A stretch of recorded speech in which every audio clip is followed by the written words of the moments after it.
everybody. Welcome to Cal Banyan's Hypnosis, etc. Another program with L. Ron Ferguson. If you're watching this show anywhere except calbanyan.com, you want to go there right now because below this video is all the links, graphics, and other text supporting documents that go with this video podcast. Hey, and before I get rolling here too much and tell you all about Elron, as you know, we record 4 or 5 podcasts at a time, and so I'm still trying to figure out, should I keep the beard? Should I grow it out and be like a guru? Or should I trim it back, keep it the same? Go back to the old hypnotist goatee. I want your input. Right now I've only got Maureen's input. The wife, trim it all the time. Well, that's okay, but I'm wondering what the world thinks. And see, we're going to have this episode, maybe one more, and then you'll see what happens. Is his beard longer? Is it shorter? Is it gone? Did he decide to go all natural? No mustache? No beard at all? Naked face? You're going to find out in just an episode or two. Now let me tell you about L. Ron Ferguson. You hear me talk about him all the time. I'm so proud of him. He is a definite 1%er. He was a hypnotherapist before we got our hands on him. Then he came to a week of power and he saw the light. 1%er. And that's what he is now, a definite 1%er. Seeing clients, client after client, week after week, month after month, a real true believer. How you doing, L. Ron? I'm doing good, Cal. What was that weird noise in the background? Trying to get my timer to work, and it just kept on messing up. I'm sorry about that. That never happens in session, by the way. So now I'm flying blind. I actually have to look at the clock. All right, I got my timer going. Whew, turning red already. See, I always get put on the spot. Well, at least you didn't forget your tie. That's exactly right. So, gee, Cal, I gotta say, it's good to be here. And every time I sit here, I realize how much I actually do know about hypnosis, because you just seem to be able to drag it right out of me, whether I like it or not. It's kind of like you make me swallow a fish hook and you go, come here! And so thanks for helping me spit it out. For those of you who don't know who Cal is, well, aside from being the guy that taught me everything I know, he's the best hypnosis clinician in the world. The best teacher in the world. Well, maybe not the best teacher in the world, but certainly my favorite teacher, and that's all that really matters.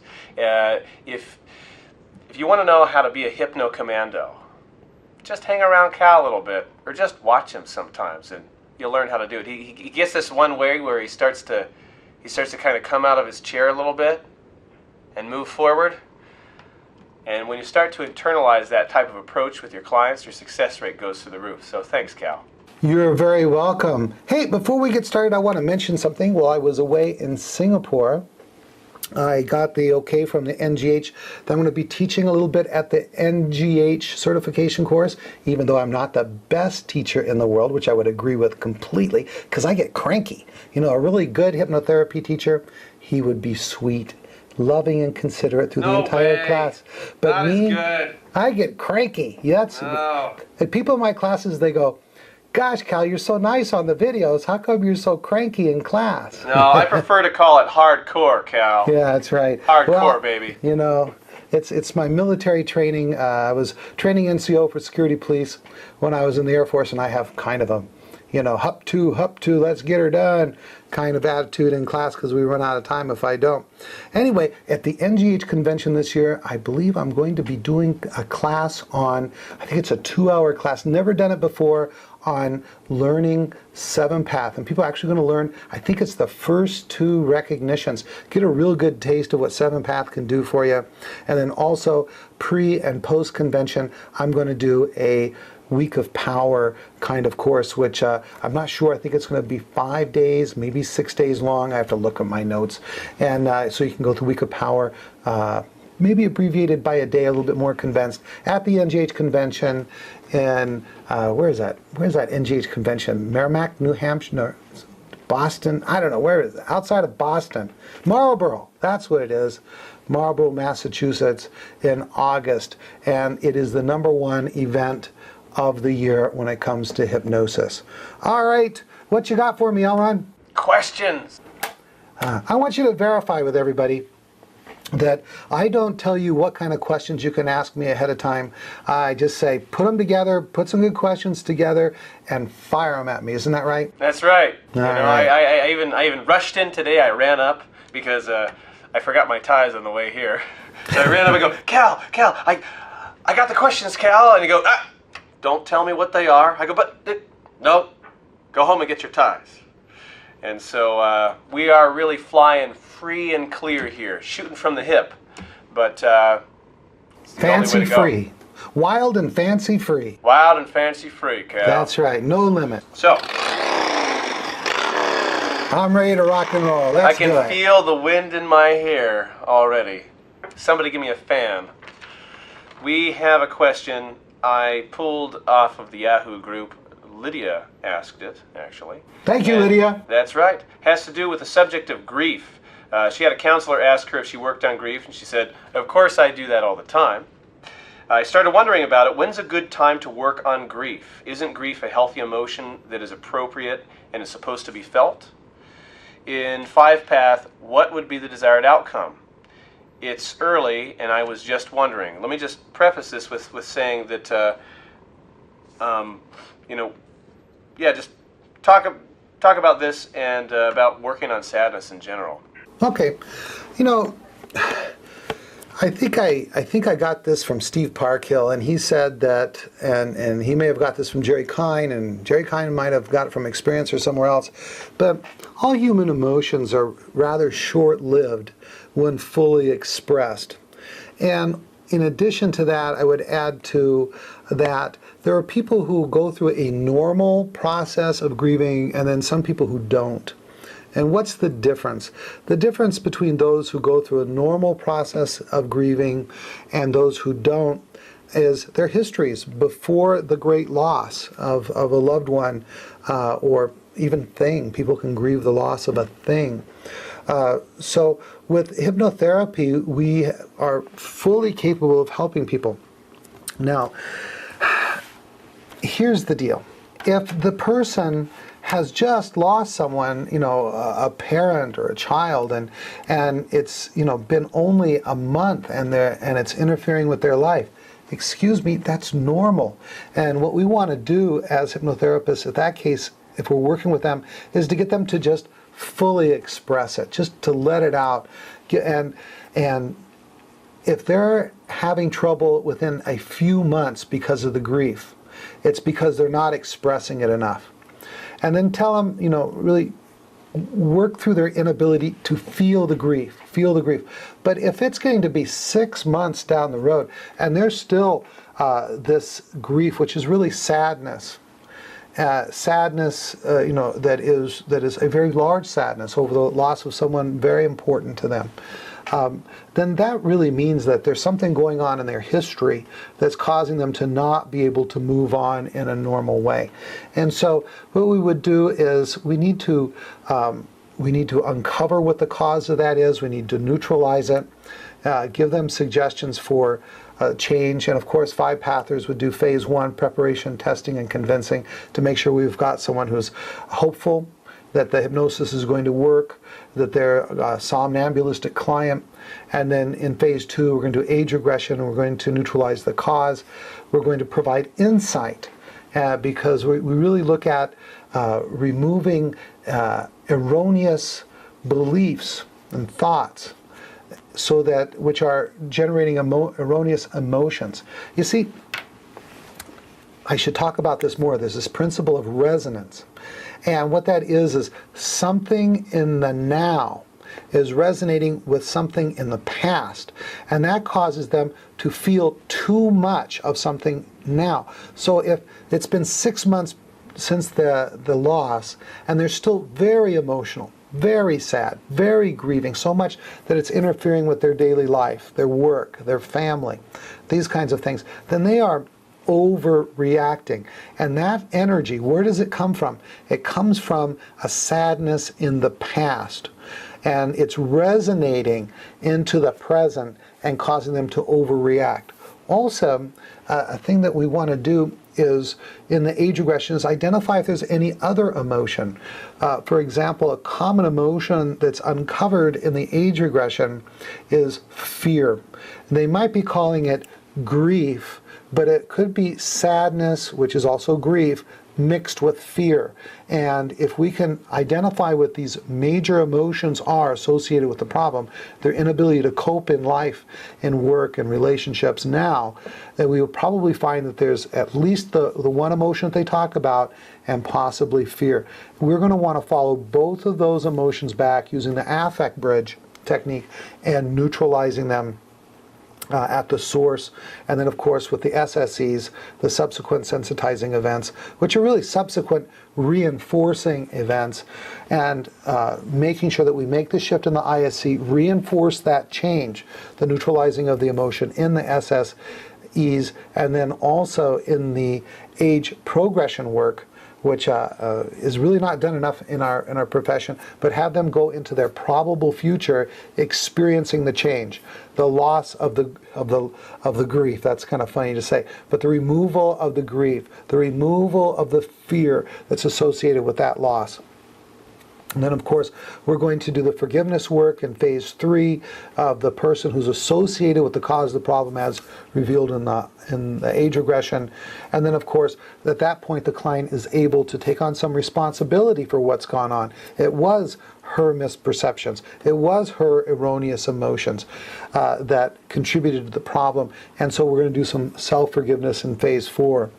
Now, in phase 5, which is the parts mediation work or parts mediation therapy, 5-pathers, we do a special kinds of parts work where we work on secondary gain, where we follow a pretty much along the lines of mediation, like a typical mediator who would work with families who need mediation, companies that need mediation, countries that need mediation, and cyclically divide the individual into 2 parts and do a mediation process to remove secondary gain. And once again, secondary gain is something that's going on in the present that is motivating, reinforcing, or demanding the behavior, and in this case, excess grief, because there's some benefit to it, even though the cause of the problem has been removed. Anything you'd like to add to that, Elron? No. That pretty much covers it, Cal. A little bit more than you expected, wasn't it? No, just taking notes here. That's fantastic. I mean, of course, I think I'd just like to drive home your point of being able to take this affect bridge and follow it back and remove the erroneously placed emotions. And if there's real sadness back there, as we're going through the SSEs toward the ISE, we want to validate any real sadness so that they can actually feel it, okay, and have that sadness. But it's the erroneous feelings, usually the fear, maybe a little bit of erroneous sadness, that is causing the feeling that they're experiencing now to feel like it's out of proportion and is ultimately affecting their ability to be functional. Excellent. I want to say that was a really good question, and you know, I really enjoy answering these questions and doing these podcasts because, you know, we pack a lot of stuff into my training programs, be it the 10-day NGH-approved Banyan Hypnosis Certification Super Course, or the Week of Power, or on the DVD version of that. But you know, there's only so much time, and to get into this level of detail just cannot be done in class. And so to have the opportunity to really mull over this stuff in this kind of detail is just very exciting for me. Another place where I'm able to go into this kind of detail is in the Banyan Online Supervision CDs, which we really call our externship program. And it's really for people who are 5-pathers. Other people have purchased the program. We'll put a link below to the Banyan Online Supervision CDs. But what I did for 40 weeks, I sat down and really went over a number of topics in the kind of depth that I'm just not able to go over in these short podcasts or even in class. So it's just really great to be able to do this. How are we doing on time? Well, since my timer was making noise and being disruptive, I'm not really totally sure. Okay, I think we're about 13, 14 minutes into it. Okay. Okay. So here we go. Here's another question. And this question is from a hypnotherapist who was seeing a client for weight loss, did age regression with them, but the session went well and she reported feeling relief at neutralizing the feeling she had, but the client questioned whether or not the situation was the reason for her weight gain. I was wondering, since she's very analytical, that if I should have said something like, bring up the feeling that has everything to do with you being overweight or how you feel when you overeat, rather than for the reason you're in here today. Should I be more specific? Basically, as I see it, this hypnotherapist is wondering, so here a client comes in, she's doubtful that the work was actually, oh, well, that's not why I overeat. She was questioning the value of the age regression, and she's being over analytical and, saying, oh, well, that emotion's not why I eat. I don't think so at the conscious level. What are your thoughts on this, Cal? Well, I question whether or not she did it correct also, because I wasn't there and I don't know what she did. Let me talk a little bit about doing age regression for weight loss. And I have a whole CD that's only available to 5-pathers on this. So 5-pathers, if you haven't got it, get our CD set on using 5-path for weight loss. It's on the Banyan hypnosismall.com and hypnosis.org, I think, or you can just call our office. But when we do age regression, there's some common mistakes people will sometimes do. I want you to focus on that feeling you get when you eat, and that's a terrible mistake. The feeling they get when they eat might be a feeling of relief or a feeling of enjoyment, and so that could be incorrect. They could say focus on the feeling that causes you to eat, and that would be a much better way to go.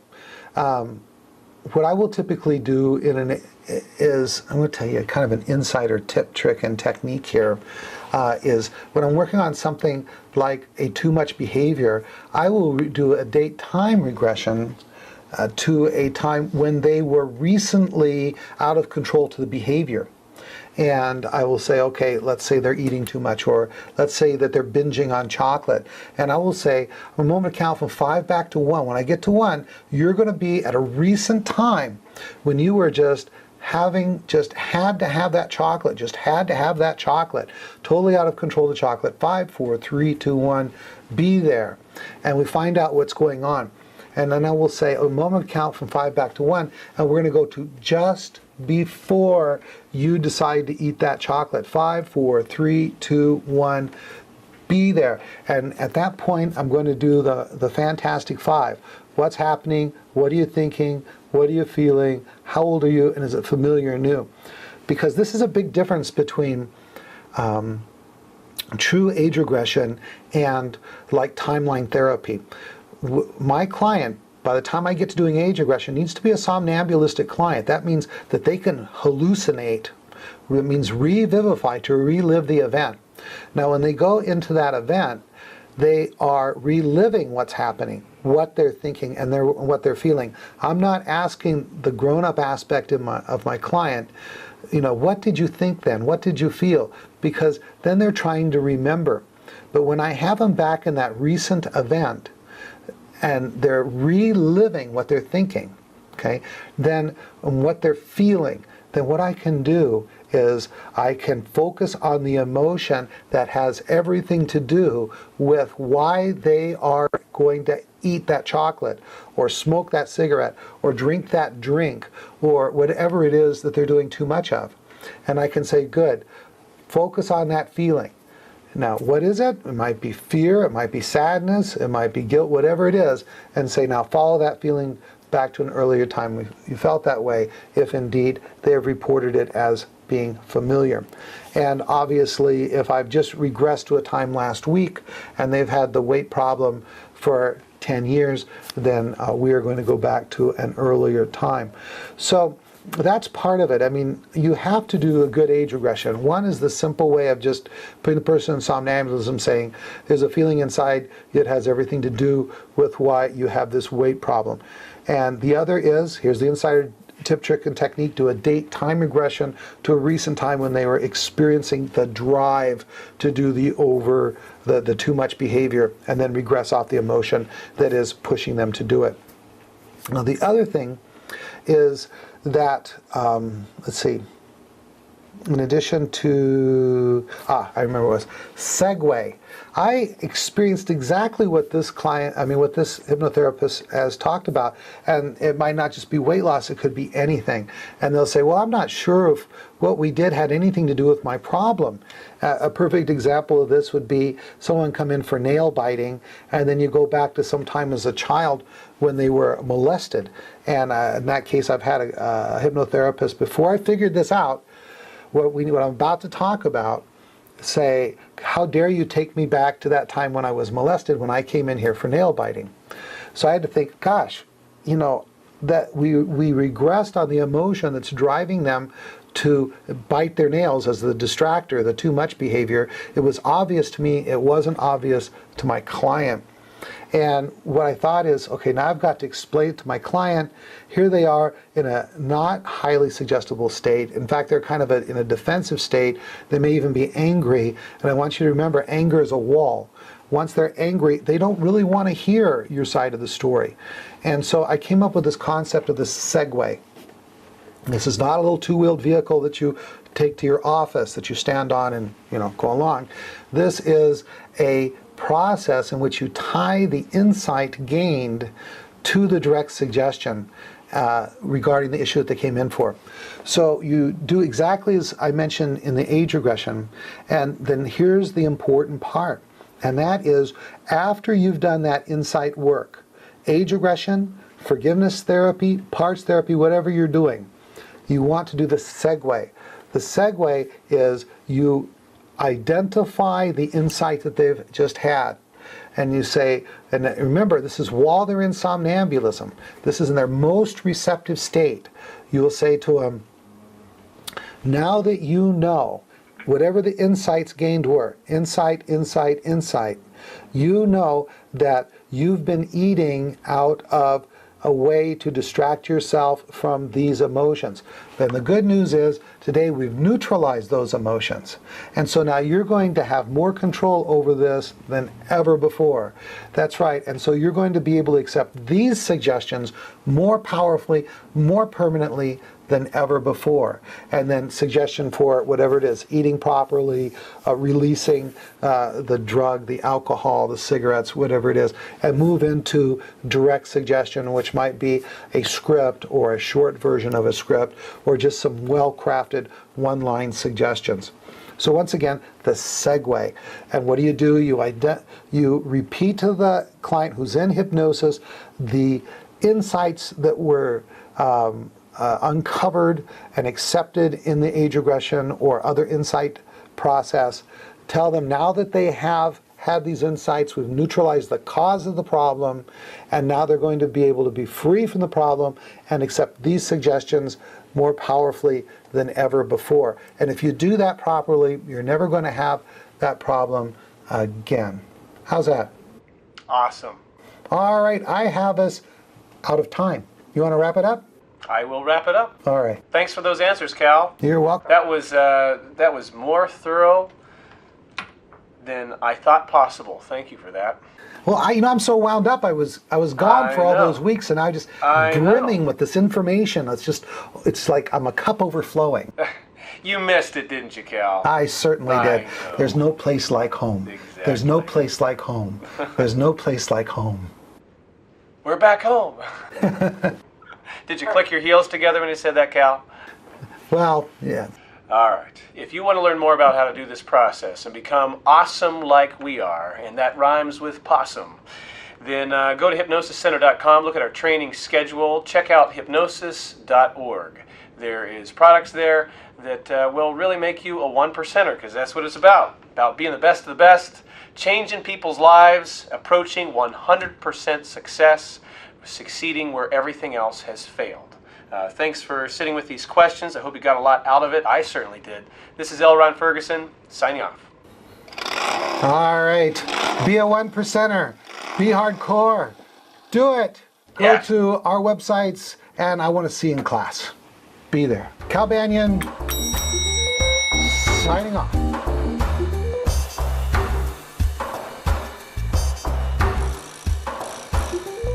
This recording is the property of Cal Banyan and Cal Banyan's Banyan Publishing Incorporated. All rights reserved for private use only, may not be duplicated without written permission.